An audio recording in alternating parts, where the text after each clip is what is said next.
Bon, on vient de quitter le magasin général, on va aller voir le bâtiment d'en face. Je ne sais pas c'est quoi. Ça a l'air grand. Non, il y a rien dans les deux.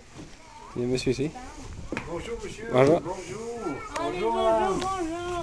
bonjour. Permettez que je filme. Oui, pour aller. Ah, c'est une taverne? Ah, j'étais pas loin tantôt, je t'ai dit, c'est comme un genre de bar. Cette partie-là, c'est la taverne. Ce compte-là, c'est le comptoir où est-ce que le gars vendait les produits que tu amenais soit chez toi ou bien si tu étais un bûcheron ou un marin puis tu avais de l'argent, du cash, tu traînais ici avec tes chums, tu sais. Tu allais t'asseoir ici, deux gars ici, tu allais voir deux gars en 30 jours d'âme, couple de gars assis là. Ah, regarde ça. Puis là, ça parlait un peu de leur aventure de Tintin, dans le temps.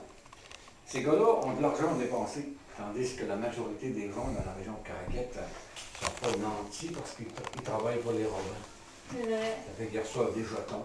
Donc, ici, Louis Poirier, qui est propriétaire de cet établissement, lui a un permis pour vendre de l'alcool. Il a réussi à bien jouer ses cartes, qu'il va obtenir le permis du gouvernement de l'époque. Donc, il est sur un pied d'égalité avec les trois autres taverniers anglophones de la région. Ok. On ne parle pas des autres taverniers, on parle de Louis Poirier, parce qu'il est le premier Acadien d'avoir un permis. Ah oui. C'était compliqué à l'époque d'avoir un permis d'alcool. Surtout pour les Ah, Français. Seigneur, pour les Français, oui. Parce que c'est une poignée de British ou d'Anglais, là, c'est surtout des British, qui contrôlent l'économie locale. Un peu même comme à Québec après qu'ils ont été conquis. À le commencement, à Québec, les Français avaient bien de la chance, bien de la malchance sur le côté d'obtenir des faveurs politiques du gouvernement anglais à l'époque. C'est juste quand ça commence, quand les Québécois ont quelqu'un qui les représente, là, ça commence à faire du bon sens. Comme nous autres à ce temps-là. Donc, c'était pas facile. Fait que Louis Poirier se trouvait de premier à se démarquer. Donc, ici, on vient pour deux raisons. Les jeunes bûcherons, des jeunes marins jusqu'à l'âge de 29, peut-être 30 ans possiblement. Les autres, ils viennent ici parce que c'est le lieu de rassemblement des jeunes célibataires dans le temps. Il n'y a pas tellement de fermiers qui vont venir placoter ici puis jaser puis jouer aux dames. Les autres, ils vont venir pour une autre raison, pour des raisons médicinales. C'est ça la différence. Ils vont rentrer, ils vont dire hey, Poirier, vends-moi donc 4 onces de gin de Kuiper parce que mon grand-père est malade, puis le docteur a dit qu'il fallait lui donner une buée de gin le matin et le soir. T'sais. Ou bien, des fois, ça pouvait être du brandy, par exemple, comme un top pour prendre, comme un tonic, en remontant, si tu veux. Il y en a qui venaient pour ces raisons-là. Je vous dirais, par exemple, que de 1880 à 1911, ça a duré tout ce temps-là.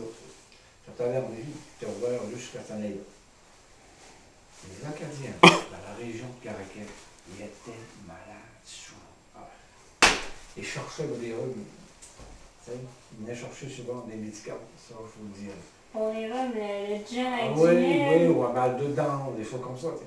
C'était une manière pour les catholiques de ce temps-là de déjouer un peu puisque le curé aurait pensé de leur présence ici. C'était très mal vu à l'époque. Qu'on soit à Québec ou en Acadie, tout gravite autour des clergés en 1880. Donc, Louis Poirier, étant catholique, ne va pas tout à fait rentrer dans les bonnes grâces du curé à l'époque.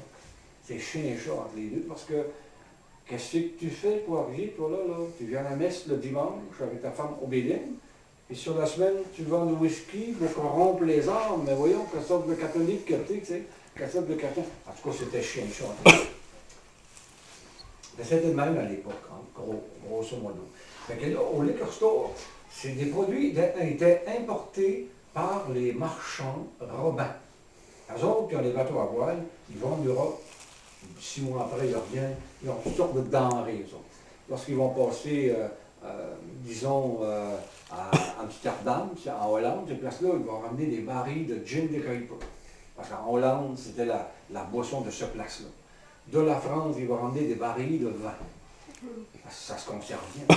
Ensuite, lorsqu'ils vont dans les Antilles, par exemple, ils vont ramener du sucre, de la glace, ces choses-là, plus du rhum.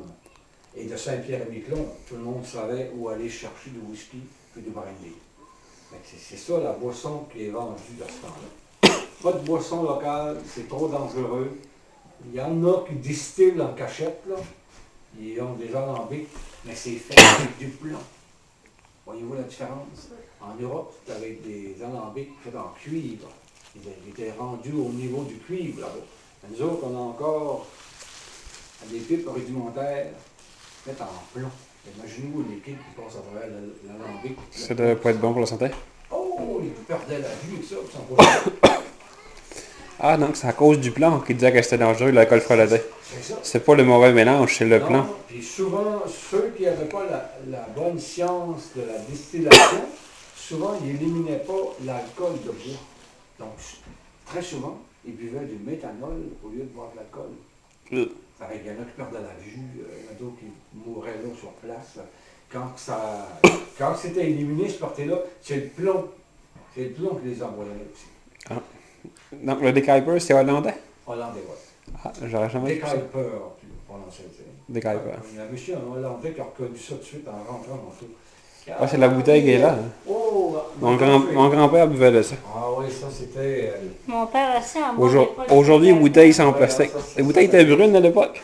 Ben, vert. Est-ce qu'on peut avancer? Oh oui, c'est des bouteilles, ça aurait été un genre de verre foncé, là. Ouais, mais même mon père a réussi à acheter là, dans les dernières années une bouteille en lutte. En litre, Puis oui.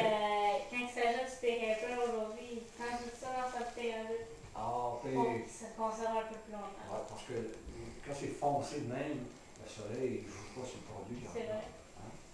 Vous arrivez de quel endroit, vous autres? La Gaspésie. La Gaspésie, hein? Oui. Quelle partie de la Gaspésie? Ben, le sud. Rebelle des Chaleurs. Bon, non,